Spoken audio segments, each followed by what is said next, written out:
Bienvenidos a este video de biología. Lo que les voy a explicar son algunos parámetros que se tienen en cuenta para evaluar a los ecosistemas, ¿sí? En primera instancia, tenemos que hablar de un concepto muy importante, que es el concepto de biomasa, ¿sí? Cuando uno habla de biomasa, está hablando de la masa de los organismos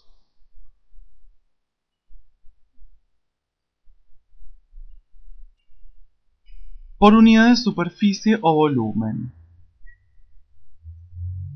¿sí? Yo esto lo puedo expresar tanto en términos de energía como en términos de materia orgánica, ¿sí?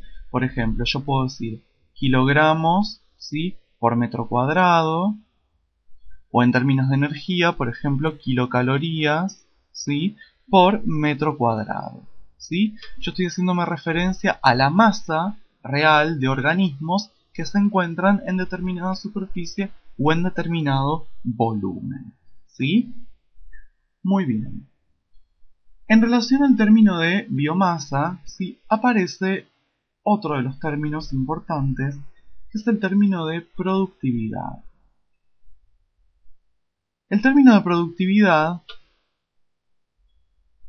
no es nada más ni nada menos que la biomasa, ¿sí?, por unidad de tiempo, ¿sí? Es decir, es la biomasa que se da en determinado o a lo largo de determinado tiempo, ¿sí? Por ejemplo, yo puedo decir que la productividad pueden ser kilogramos, ¿sí?, por metro cuadrado por año, ¿sí? Yo a lo mejor puedo elegir esos parámetros. O en términos de energía, que también lo puedo utilizar, puedo decir determinadas kilocalorías, ¿sí?, en tantos metros cuadrados durante un año, ¿sí? El concepto de productividad es el término de biomasa agregándole la unidad de tiempo, ¿sí? Muy bien. Vamos a ver ahora que se consideran dos tipos, ¿sí?, de productividad. La productividad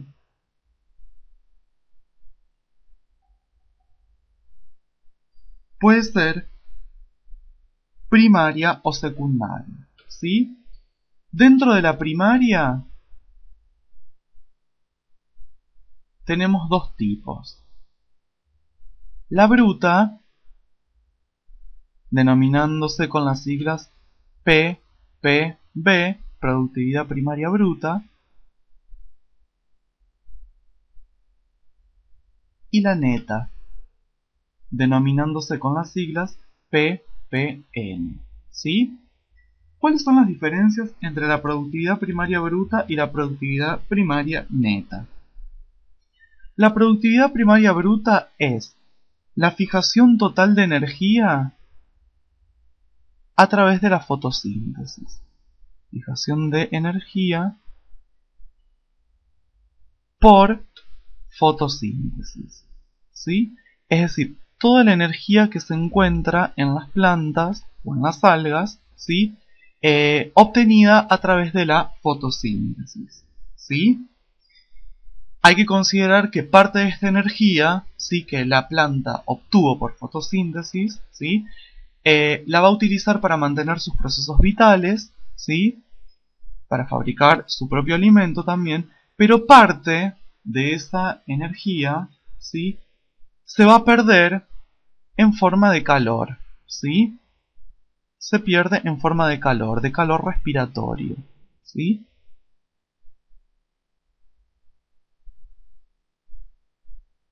Como consecuencia, obviamente, de la respiración celular, ¿sí? Por lo tanto, esa pérdida se va a expresar en lo que es la productividad primaria neta, ¿sí? La productividad primaria neta es la productividad primaria bruta menos ese calor respiratorio, que lo vamos a designar con la letra R, ¿sí? Y en definitiva, ¿qué vendría a ser? Es la tasa real, ¿sí?, de producción de biomasa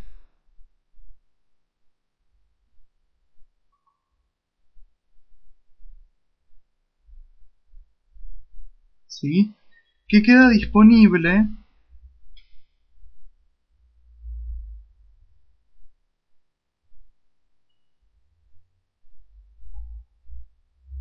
para los consumidores, ¿sí?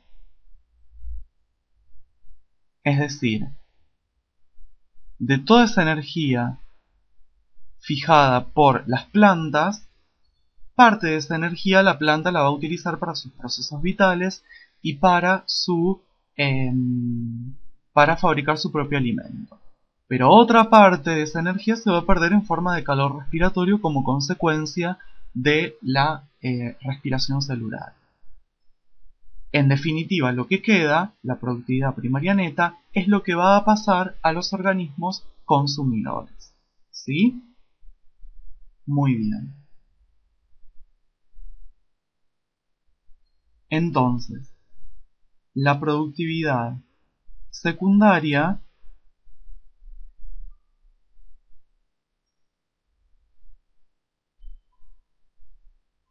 es la tasa de producción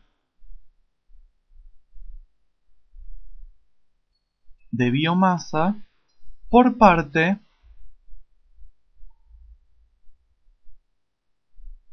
de los organismos consumidores. ¿Sí? Es decir, lo que realmente producen los consumidores gracias a la productividad primaria neta, es decir, la cantidad de energía que se les pasó por parte de los productores. Muy bien, lo que vamos a ver ahora es algo muy interesante y muy útil en ecología, ¿sí?, que son las denominadas pirámides ecológicas.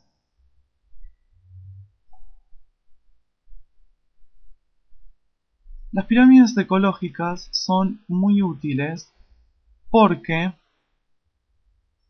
muestran, ¿sí?, dependiendo lo que nosotros queramos expresar, si son números de individuos, si es cantidad de energía o si es biomasa, eh, en relación unos con los otros, ¿sí? Por ejemplo, yo les voy a construir una pirámide ecológica simple para que ustedes vean a lo que me estoy refiriendo, ¿sí? Voy a utilizar ahí y ahí y ahí. Esto es un ejemplo de una pirámide ecológica, ¿sí? ¿Cómo se leen las pirámides ecológicas? ¿Qué características tienen? En la base de las pirámides siempre se encuentran los productores, ¿sí? El resto está constituido por los consumidores, ¿sí? El ancho de la barra que yo utilizo es proporcional a la cantidad de energía o a la cantidad de organismos o a la cantidad de biomasa que se considere en relación a los productores o a los consumidores, ¿sí? Entonces, yo puedo utilizar o puedo considerar distintos tipos de pirámides ecológicas. Hay pirámides ecológicas de números, ¿sí?, lo que me expresan es el número de individuos por metro cuadrado. Después tenemos las pirámides de energía, que lo que tienen en cuenta son, por ejemplo, las kilocalorías por metro cuadrado o por hectárea, ¿sí? Y después tenemos las de biomasa, que son las que me relacionan, por ejemplo, toneladas por hectáreas, ¿sí?, o kilogramos por metro cuadrado, ¿sí? Entonces yo puedo ir viendo la cantidad, ¿sí? Volviendo al ejemplo anterior, ¿sí? Puedo ver que la barra de productores siempre es mucho mayor que la de consumidores primarios, que la de consumidores secundarios y etcétera, ¿sí? Pero una de las cosas que quiero que les quede clara y que tengan bien en cuenta es que siempre en la base se encuentran los productores. Y luego en las siguientes capas van colocándose los distintos consumidores.